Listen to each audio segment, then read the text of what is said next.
Hello friends, હું ભૂમિ Mehta GST મિત્રમાં આપ સૌનું સ્વાગત કરું છું. આજે આપણી સાથે જીએસટી મિત્ર અક્ષત વ્યાસ ફરી ઉપસ્થિત છે. અક્ષત વ્યાસ કે જે ભારતના પ્રખ્યાત એડવોકેટ છે, the commercial tax practitioner association જામનગરના પ્રમુખ છે, the Gujarat sales tax bar association કે જે ગુજરાતના વકીલોની નામાંકિત સંસ્થા છે, એમના તે જીએસટી કમિટીના કન્વેનિયર છે.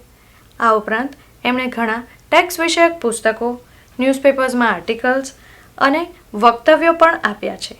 એમણે ટેક્સ વિશે ઘણા લોકોને માર્ગદર્શન પણ આપ્યું છે. તો વેલકમ અક્ષતભાઈ. નમસ્કાર. આજે આપણે અક્ષતભાઈ પાસેથી જીએસટી મિત્રોના પ્રશ્નોની ચર્ચા કરીશું અને જીએસટી વિશે વધુ ઊંડાણપૂર્વક જાણીશું. હવેનો પ્રશ્ન એવો છે કે વેપારીઓએ જીએસટીમાં કેટલા પત્રકો ભરવા પડે અને કયા કયા? આ બાબત પણ આજે બહુ મોટો વિવાદનો મુદ્દો બનેલ છે. જીએસટીની અંદર 37 પત્રકો ભરવા પડે એવી પોઝિશન છે સામાન્ય વેપારીઓએ. જો એ વેપારી કમ્પોઝિશન સ્કીમમાં નું હોય તો એ વેપારીએ 5 પત્રકો ભરવા પડે. આ 5 પત્રકોને અથવા તો 37 પત્રકોને એવી પણ માનવામાં આવે છે કે ખરેખર આ 13 પત્રકો જ છે, પણ ખરેખર એવું નથી. પત્રકો ભરવા એટલે વેપારીઓ માટે એક કામ છે. મોટા મોટા કોર્પોરેટ્સ અથવા તો મોટા મોટા હાયર ટેક્સ પેયરની વાત કરીએ તો એ લોકો પણ પોતાનું MIS તૈયાર કરે છે કે જેમાં એક કામ તરીકે પત્રક ભરવાનું ગોઠવવામાં આવેલ છે.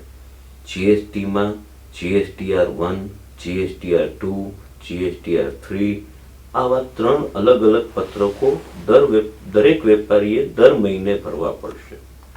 જેને હિસાબે GSTR વેપારીઓએ એક મહિનામાં 3 કામ કરવા પડશે. કેવા કામ કરવા પડશે? તો GSTR 1માં વેપારીએ બીજા વેપારીને કેટલું વેચાણ કર્યું છે, એ વેચાણ કઈ ચીજ વસ્તુનું છે, કયા ભાવનું છે, કેટલો વેરો છે, એ દેખાડવાનો વારો આવશે. જે પછી GSTR 2નું પત્રક છે કે જેમાં ખરીદીની વિગતો આવશે. આ પત્રક ખરેખર ભરવાની જવાબદારી નથી જો મારા દરેક વેપારીઓ પોતાના પત્રકો સમયસર ભરે તો. આ ઓટો પોપ્યુલેટેડ રહેશે, એટલે કે મારું વેચાણ એ આપની ખરીદી હોઈ શકે છે અને આપનું વેચાણ એ મારી ખરીદી હોઈ શકે છે. આપ જે બાબતનું વેચાણ કરો છો અને આપ આપના GSTR 1માં જે વિગત દર્શાવો છો એ મારા GSTR 2માં ફલિત થશે. આપ GSTR 2માં જે ખરીદીઓ હશે એના ઉપર મારે જે રિવર્સ ચાર્જ મિકેનિઝમ જે છે એની વિગતો આપવી પડશે અને આ વિગતો આપ્યા બાદ અંતે મારી ખરીદી અને વેચાણ ઉપરના વેરાની સરભર કર્યા બાદ GSTR 3નું પત્રક ભરવું પડશે. આ પત્રકમાંથી મારી વેરાની જવાબદારીઓ બહાર આવશે અને જે વેરા ભર્યા બાદ આ પત્રક સાદર થઈ શકશે. આમ દરેક વેપારીઓએ 3 પત્રક અને ચોથું વેરાનું ભરણું, આ 4 વસ્તુ દર મહિને કરવાની રહેશે. દર મહિને 12 મહિને આ 36 વસ્તુ કર્યા બાદ 37મી વસ્તુ વાર્ષિક રિટર્ન છે.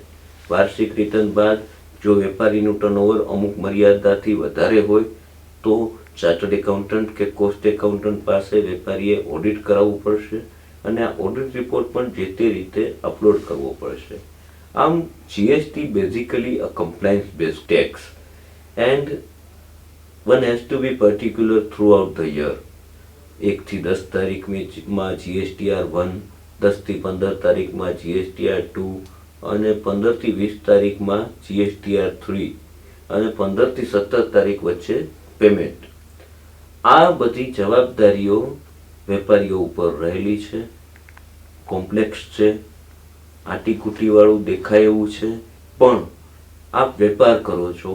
વેપાર આપે જ્યારે ચાલુ કર્યો ત્યારે વેપાર પણ આટીકૂટીવાળો હતો અને આથી જો આપ વેપાર કરી શક્યા તો આ પણ આપ કરી શકશો.